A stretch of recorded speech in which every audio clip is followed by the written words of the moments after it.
If you are an online course creator or you are thinking or planning to start creating online courses as a business model, there are some things you need to know about the changing landscape of online courses. There are trends and changes happening in the online course landscape that can make things very difficult for course creators if they don't know what they're doing or if they're taken by surprise by these changes. But if you watch this video, you will understand exactly what the thing is that will separate successful from unsuccessful course creators in 2020 and beyond.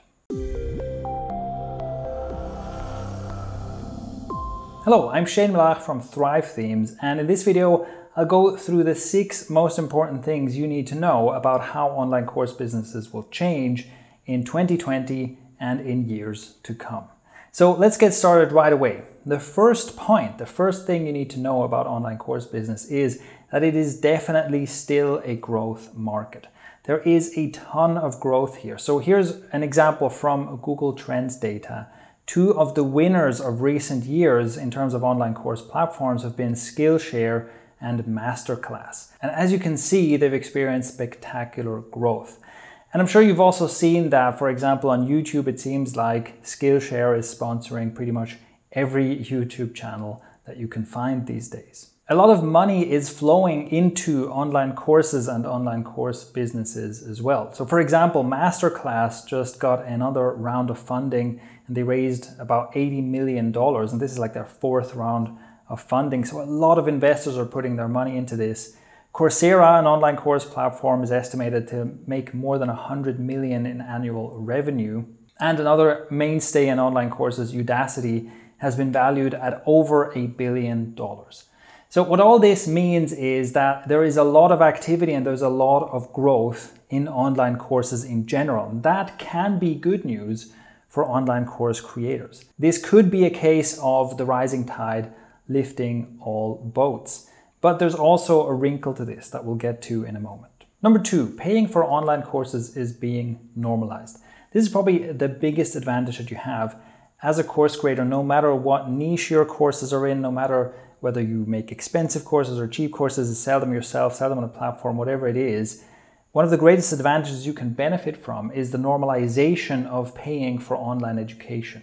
Right? It's kind of being professionalized and normalized. Whereas a few years ago, if you found an online course, it might be pretty shady, not very well done. You didn't know what you'd get into. More and more, it's just normal that one of the things people buy are online courses. So that is overall beneficial for anyone creating online courses. Number 3, another benefit is that creating online courses is getting easier and easier. So not only do you have more choice in how to create courses, but also how to reach your audience and how to sell.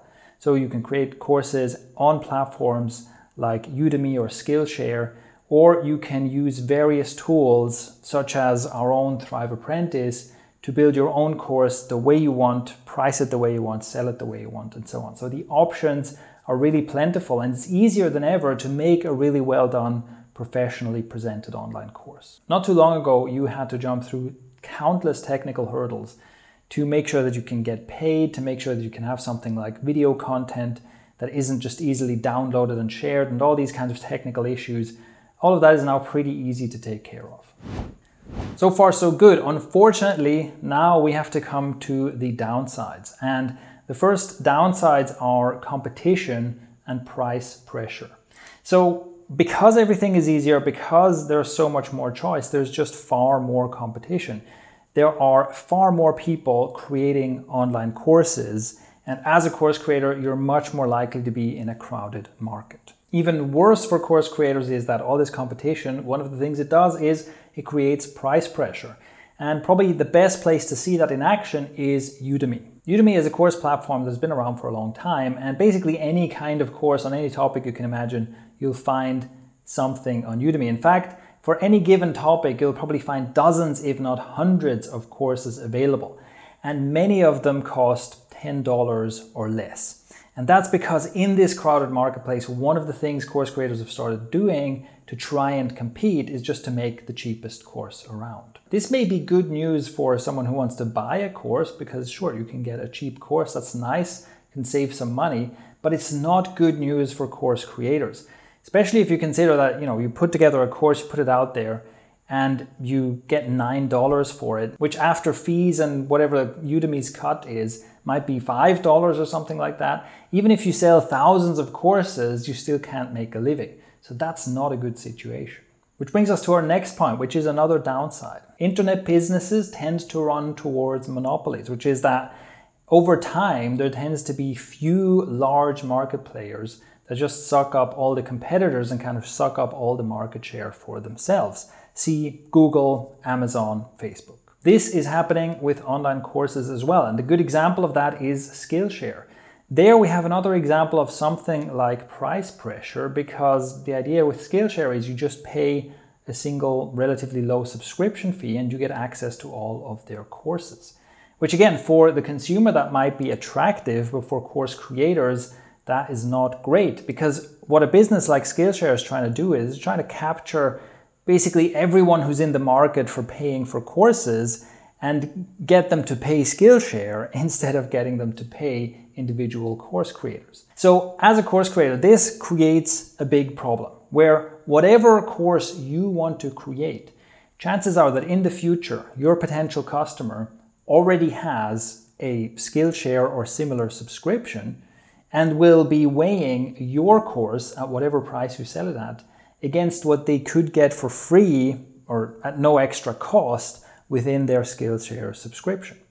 And they will be weighing it against, the $9 option or the dozens of $9 options on something like Udemy. And that brings me to my final point. Here's what you need to know as an online course creator to survive. And not only to survive, but also to prosper. Because yes, there are significant pressures and downsides that are only going to get worse over time. But don't forget the advantages that I listed before. That is still true. Lots of money is going into online courses, and you can have a piece of that pie. But only if you get this one thing right. In an environment like this, in a highly competitive and growth-oriented environment like this, you must differentiate. Right? The number one thing that's going to make the biggest difference between people who win and people who lose in the online course game is differentiation. Another way to say that is, the one thing you absolutely cannot be doing is you cannot be creating and selling generic online courses. What I mean is, if you create a course on something like, let's say, how to become a web designer, that is generic. And that competes against the dozens and hundreds of other offers that can be had in a subscription like Skillshare, where if there's a generic how to become a web designer course and it costs $100 or more, and I can choose one of hundreds on Udemy that basically have the same premise, then why would I pay more? But importantly, that doesn't mean you can't sell a course on how to become a web designer. You can still do that, and you can still do it successfully, and you can still charge $100, $200 or more for a course like that, as long as you have a clear differentiation. Right? The most important thing you need to do in your marketing for courses is explain and make it clear why your course is different, why it's better than other stuff that's out there. And in some cases, the situation that we're in can actually help you differentiate, because yes, on Udemy there's all this cheap stuff, but because Udemy course creators have a hard time earning any decent income from it, a lot of the courses there are pretty lackluster. Someone's just reading over a bunch of poorly designed slides. They're not really well polished courses. And in a place like Skillshare, yes, there's a ton of choice for a relatively low subscription price, but most courses are around an hour long or even less. And so then how much are you going to learn from a 1-hour course on how to be a web designer? So one of the ways you can differentiate is you can say this is higher quality and more in depth. Although even that is not going to be enough. You have to be able to differentiate in ways that really matter to your customer. You have to understand what your customer wants and needs, and you have to be able to deliver that in a better way than what they can already get. So that would be my recommendation for how to make it as an online course creator in the years coming up. In your marketing, on your sales page, in your marketing content, in your ads and so on. Focus a lot of your time and attention and resources on explaining differentiation, on explaining what makes your offer unique and worthwhile and different from what other people are selling. So what are you going to do to stand out from the crowd? And are you planning to launch a course or even more than one in 2020? Let me know by leaving a comment below.